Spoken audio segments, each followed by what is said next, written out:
Sæl og velkomin í sérstakt innslag hjá sjónvarpi Víkurfrétta COVID-19. Hjá okkur Kjartan Már Kjartansson, bæjarstjóri í Reykjanesbæ og við ætlum að fara aðeins yfir stöðuna og spyrja fyrst að því, velkomin.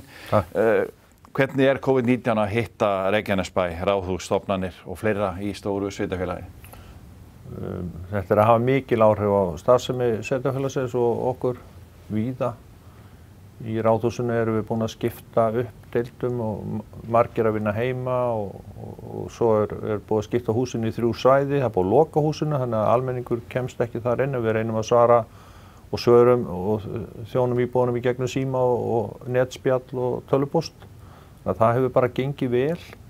Við erum búin að loka líka dagdvöl aldrara, skerða skólavist í leikskólum, loka einu leikskóla út af þar kom þar upp smitt og svo framvegis, þannig að þetta hefur mikil áhrif, loka sundmiðstöðinni og íþróttamannvirkjum og öllu, þannig að þetta hefur gríðarlega mikil áhrif. En svona starfsemin sjálf, helmingur að vinna heima eða það að skipta þessu hellingarnir? Já, þetta alls konar. Fundir, allt fjarfundir? Allt fjarfundir, bæjarstjórn búin að samþykkja fjarfundir líka fyrir sig og alla nefndir og ráð, þannig að við erum að leggja áherslu á að halda kerfinu gangandi á svo miklu leyti sem hægt og erum með ákveðum plönum órofa á þjónustu, þar sem að þjónustan viðkvæmust kannski, félagsþjónustunni og annars staðar og þannig að við erum að gera allt sem við getum til þess að halda þessu kerfi gangandi. Hvernig gerist það eins og í dagdvöl aldraða, þar sem að eldri borgarar fá að koma hérna inn á Nesvelli, eru þannig lagðir í hvíld frá sínu nánustu eða heimili? Hvernig þetta þá að? Já, þá eru þeir heima núna bara og þetta gert í samráði við náttúrulega þjónustuþegana og fjölskyldur og ættingja og það allir að horfa til þess að tímabundi ástand sé að ræða. Þannig að það ekkert annað í boði í rauninni. Jú, við vitum vel hvernig ástandi svona mjög vítt, getum við sagt, en fjárhagslegt högg, þetta spyrja það, hvað þetta verður mikið fjárhagslegt högg fyrir bæjarfélagið? Við erum ekki búin að rekna það út eða gera neinar áætlana því að það ennþá að koma inn upplýsingar og við vitum eða þykjumst vita að tekjur muni minnka talsvert, meðal annars út af auknu atvinnuleysi og þessu sem fylgir í kringu flugvöllin og það allt saman. Þannig að tekjur munu minnka verulega, útgjöld munu aukast, við erum að sinna þjónustunni með öðrum hætti. Það munu örugglega reyna í kjölfar atvinnuleysis á fjárhagsaðstoð og slíka þætti og hluti. Þannig að ég held svona í stóru myndinni, tekjur munu minnka, útgjöld munu aukast en hvaða verði mikið, vitum við ekki. Við erum náttúrulega búin að vera að glíma við að komast undir þetta 150% skuldaviðmið og auðvitað væri ákjósanlegt ef við getum haldið okkur undir því. Við erum í miklum framkvæmdum, við erum að byggja nýjan grunnskóla, við erum að stækka leikskóla og höfum verið að bæta við svona forsmíðuðum einingum, eins og það heitir við sumar stofnanir, til þess að mæta þessar íbúa fjölgun. Við erum að byggja grunnskólan, Stapaskóla, sem tæplega 5 milljarða króna verkefni og þannig að það margt í gangi. Við erum með framkvæmdaáætlun þess ára upp á 750 milljónir. Nýtt hjúkrunarheimili og okkur hlutur í því ekki inn í þeim tölum, af því að við vorum bara að klára undirskrift það daginn. Þannig að það má segja að það sé bara allt á fullu og við þurfum að einhvern veginn að halda því áfram. Því að það það sem að menn segja svona hagfræðingarnir í kenningunum að þegar að harðnar á dalnum að þá eigi opinberir aðilar að auka í og bæta í frekar en hitt og við erum að reyna það en þó innan þessara skorða sem að við þurfum að búa við út af fjármálareglum sveitarfélaga sem hafa ekki verið rýmkaðar. En þá kannski að spyrja út í sveitarfélag hafa kannski verið aðeins og eftir ríkinu í sérstakum mótvægis aðgerðum. Hvað hafið þið ákveðið að gera í Reykjanesbæ? Já, sko ríki kynnti sínar aðgerðir á laugardaginn fyrir viku. Það voru mjög fínar en þar kom fram og var lögð áhersla fyrstu aðgerðir væri að ræða og útilokuðu ekki að geta gengið lengra síðar. Sama má segja með sveitarfélögin og Reykjanesbæ, við tala Reykjanesbæ innan sér, að í bæjarráði Reykjanesbæjar í gær voru fyrstu aðgerðir setta fram og samþykktar og þær eru svo sem eins og samband íslenska sveitarfélaga hefur verið að leggja til við sveitarfélögin. Það að segja frestun, ekki niðurfelling eða lækkun af því að lögin heimila það ekki, en frestun á greiðslu fasteignagjalda, bæði til handa, eða aðalega til handa lögaðilum og fyrirtækjum, en ef einhverjir er í vanskilum núna með fasteignagjöld á íbúðarhúsnæði þá verða þau ekki sett í einhverja svona ákafa milliinnheimtu eins og sagt er, og þetta aðgerir síðan margs konar aðrar. Það er búið að ákveða það að lækka leikskólagjöld. Við erum með 4 einkarekna leikskóla í bænum. Þeir rekstraraðilar eru ósáttu við eða gera athugasemdir við það að sveitarfélagið hafi ákveðið að foreldrar þyrftu ekki að borga fullt gjald af því að þá er tekjutap að ræða hjá þessum aðilum, og við höfum þá, eða sveitarfélagið ákvað á fundi sínum í gær að greiða þá mismuninn, þannig að einkareknu skólarnir verða ekki fyrir fjárhagslegum skaða af þessu, frekar heldur en leikskólar Reykjanesbæjar. Skólamatur verður áfram í boði fyrir nemendur í grunnskólum, ókeypis núna, af því að skólamatur fyrirtækið þurft að breyta framleiðsluferlum hjá sér og afgreiðsluferlum líka, þannig að það verður svona einfaldari mataræða kannski heldur en fólk á að venjast, og við fundum það líka, fólk var ósátt við þetta, þannig í mjög góðri samvinnu við skólamat erum við að finna leiði til að geta þá bara boðið nemendum upp á skólamat án sérstakt endurgjalds, og bærinn er að taka þetta svona, ef við getum sagt, högg á sig. Starfsmenn Reykjanesbæjar sem að annaðhvort geti ekki unnið af því að búið að loka vinnustöðum eins og Sundmiðstöð og fleirum, eða þeir sem eru í sóttkví heima, annaðhvort af því að þeir sjálfur þurfa að vera í sóttkví eða makið einhver annar úr fjölskyldunni er hugsanlega smittaður. Þeir halda launum, og við erum svona bara að gera allt sem við getum til þess að koma okkar samfélagi og starfsmönnum og stofnunum Reykjanesbæjar í gegnum þetta, og við komum niður á lappirnar og verðum tilbúin til þess að spýta í þegar þessu ástandi linnir. Bara örstutt aðeins aftur fasteignagjöldin sem því að hótel- og veitingamenn voru að hvetja ykkur til þess að fella niður einhvern ákveðinn tíma, þannig að það kemur ekki til greina. Það er ekki ennþá komið því að lögin bara einfaldlega heimilaði ekki, en við erum búin að opna netfang sem heitir frestun fasteignagjálda@reykjanesbæjar.is.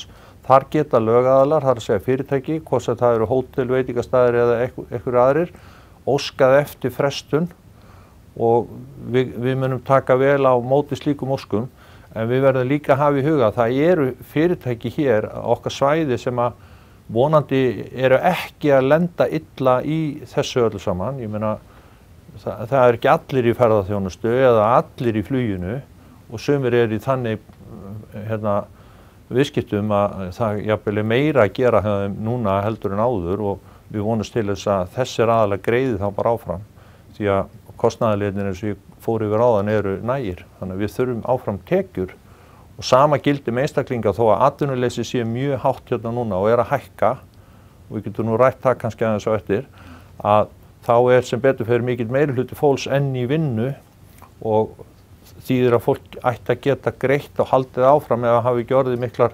breytingar á launakjörum eða slíku í starfi, að fólk ætti að geta haldið áfram að greiða af sínum eignum. Ok, rétt aðeins áður við förum út í atvinnuleysi, þá er þið að tala í bæjaráði núna að 750 milljónir í framkvæmdir þessu ári, og þið er að tala að bæta jafnvel í frekar en hitt. Eru þið þá að tala að minna meira við skólan eða í önnur verkefni? Við erum að skoða ýmis önnur verkefni, flýtaverkefni sem eru svona á dagskrá næstu árin. Ég geti nefnt ýmislegt í því, sko. Það er kannski óbært að gera það svona óundirbúið, en ég nefndi samt sem dæmi, þú veist, fráveitumannvirki, það eru mjög víða orðin léli í gömlum hverfum, fráveitukerfin hjá okkur í götum. Það stendur á okkur upp svo kvöð að byggja nýja fráveitustöð sem að undirbúningur hafin að henni. Hérna Keflavíkurmegin, það var náttúrulega gert á sínu tíma í Njarðvík. Þannig að við erum svona að skoða það hvað af þessu við getum sett í gang. En það er líka annað svona sem að hefur verið í umræðinu og kannski allt í lagi að varpa upp hér. Að þú veist, geta fleiri lagt af mörkum, geta landeigendur til dæmis lækka lóðarleigu eða þann skatt sem þeir eru að taka af sínu landi hér. Það eru einkaaðilar og ríkið og Reykjanesbær sem að eiga mest allt af löndum og lóðum hér. Geta þeir gefið eitthvað eftir, geta leigusalar lækka leigu, því að leiguhúsnæði hvergi hlutfallslega meira heldur en hér okkar svæði held ég á landinu, og geta þessi leigufélög, geta þau lækka leigu tímabundið. Þú veist, geta fleiri komið að, það eiginlega svona spurningin, sko. Sem kannski væri eðlilegt í ljósi ástandsins. Já, maður myndi ætla það. Þannig að það sé hægt að svona vænta þess að menn sýni samfélagslega ábyrgð fleiri heldur en bara sveitarfélögin eða ríkið. Akkurat. En svona aðeins yfir í jákvæðari getum við sagt búnta, það eru á svona tímum koma oft skemmtilega lausnir og hugmyndir og nýjungar. Og það er að segja að það sé að gerast á menningarhliðinni hjá Reykjanesbæ. Þið kynntu núna í vikunni og það voru tónleikar í gær í Hljómahöllinni og strengt og annað og mikil aðsóknaði sá maður og þetta er jákvætt.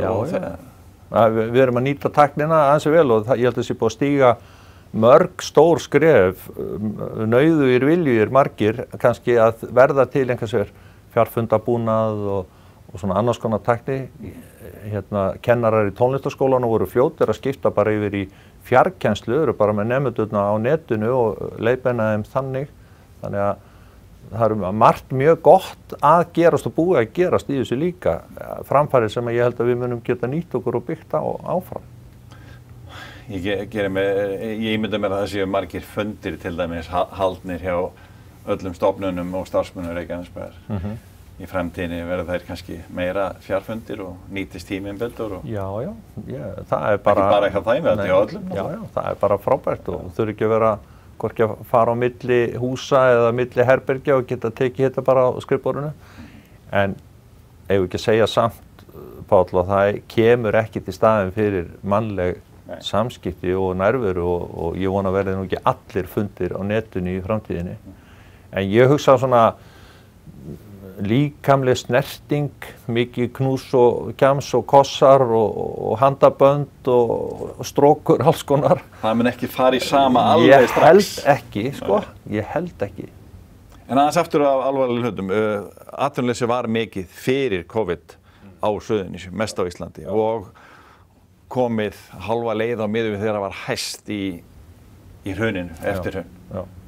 Það var eiginlega komið lengra, sko. Því að við vorum komin hér alveg undir 10% atvinnuleysi. Hæst fór það 13-14, 15-16%. Já, eitthvað svoleiðis. Þannig að við vorum langt komin. En ég held að þetta eigi eftir að verða því miður og það er nú leiðilegt að þurfa að vera kannski sá sem talar svona, en ég held að þetta eigi eftir að verða verra en við höfum séð nokkuð tíma áður. Og samkvæmt mínum upplýsingum bara í morgun að þá eru atvinnuleysi á Suðurnesjum núna komið í 13,6% og það er ekki komið að mánaðamótum. 1. apríl er á miðvikudag og það má búast við einhverjum frekari uppsögnum hugsanlega eftir helgi og síðan á meira kannski eftir að koma í ljós. En 13,6% á Suðurnesjum. Reykjanesbær er eins og menn vita langstæstur og mér er sagt af Vinnumálastofnun að ég fekk ekki tölur brotinir og sveitarfélag að það sé meira á hærra í Reykjanesbæ og lægra í hinnum sveitarfélagunum. Þannig að ég veit ekki hvað munar miklu en það er allavega einhverjum prósentustigum hærra í Reykjanesbæ. Kannski komið 15% nú þegar í Reykjanesbæ. En auðvitað þessar aðgerðir ríkisins að taka svona mikið þátt í þannig að fólki er að fá launin sín að mestu leyti, getum við sagt. Að þetta kannski þannilega séð er ekki... Já, ekki sko að þeir eru sagt upp. Nei, ekki þeir sagt upp, nei. Þá færðu atvinnuleysisbætur og... Það virðist vera samkvæmt fyrstu tölum eru mörg fyrirtæki að nýta sér. Já, mér skilst að séu 1700 umsóknir komnar til Vinnumálastofnunar þessar svokölluðu hlutabætur. Á Suðurnesjum. Á Suðurnesjum, 1700 umsóknir og á örugglega ýmislegt eftir að koma frekar í ljós þar. Og það er náttúrulega mikil óvissa framöndan. Já. Við vitum ekkert hvað marga vikur eða mánuður. Nei, og þess vegna mikilvægt að það komi fram hér að þessar aðgerðir sem Reykjanesbær að fara í núna eru fyrstu aðgerðir miðað við þá stöðu sem við sjáum bara núna og svo þurfum við og ætlum að fara yfir aftur stöðuna síðar bara þegar myndi fer svona aðeins að skýrast og þá getum við mögulega tekið einhverjar aðrar ákvarðanir og frekari aðgerðir. Bæjarráð sem svona fyrir þá sem ekki vita svona framkvæmdaráð bæjarins, það hittast þá kannski oftar út af þessu eða meira sambandi eða? Við fundum reglulega bara einu sinni í viku á fimmtudagsmorgnum klukkan 8 en svo eru menn auðvitað í sambandi þessu utan en bæjarráð getur ekki tekið formlegar ákvarðanir nema á fundi, formlegum fundi og það hafa ekki verið formlegir aukafundir en það ekkert launungamál að það samt verið að velta upp hlutum og jafnvel að taka ákvarðanir sem síðar verða staðfestar á næsta fundi. Það kannski búið að taka það núna en þær verða síðan bókaðar og tekna formlega á næsta fundi þannig að við erum mjög góðu sambandi og það rétt að taka það fram að öll bæjarstjórnin, allir flokkar, þetta einhuga hópur og samstiltur í þessu öllu saman og það náttúrulega enn og aftur ómetanlegt og mikilvægt að svo sé. Það engin pólitískur ágreiningur þessar aðgerðir sem verið að ráðast í eða taka ákvarðanir En svona lokum, hvað með því sjálfan? Allir hressir í kringu þig og svona? Já, það allir þakkaði fyrir. Ég hress og eiginkona mín hress. Börnin eru búin að vera í sóttkví. Eru nú búin, þau vinna í fluginu og voru á skíðum og eitthvað svona eins og gengur. Og þar að leiðandi afabörn að einhverju leyti líka búin að vera og þetta svona þessi stendur manni næst. En svona í vinnunni og stóra samhenginu þá gengur þetta allt saman bara mjög vel og ég vona að fólk fari bara eftir þeim reglum og tilmælum sem við að veita og ég vil kannski benda íbúunum á heimasíðu Reykjanesbæjar. Við höfum verið með þessa svokölluðu neyðarstjórn Reykjanesbæjar sem fundar daglega og við setjum alla fundagerðir og ákvarðanir hennar inn á heimasíðuna en höfum aðeins heyrt af því að fólki finnst að vanta upplýsingar eða við séum ekki að veita nægilega góðar upplýsingar en við erum að því en á þennan hátt þarf að segja að fólk þarf að hafa sig pínlítið eftir þeim að sækja eða fara inn á heimasíðuna eða við ætlum núna að setja þetta meir inn á fésbókina líka, inn á Facebook og getum örugglega gert betur í því að koma þessum upplýsingum á framfæri en það líka gott fyrir fólk að vita að þarna liggja þær og fólk getur líka haft sig eftir þeim eða kæri sum og vill vita meira. Svo megi því jafnvel hjálpa okkur að segja þessar fréttir. Algjörlega, við gerum það. Takk fyrir spjalli. Takk sömuleiðis. Og við höfum þessi orð Kjartans sem hann var að hvetja bæjarbúa og landsmenn að fara eftir því sem okkur sagt að gera á tímum COVID. Takk fyrir okkur, verið sæl.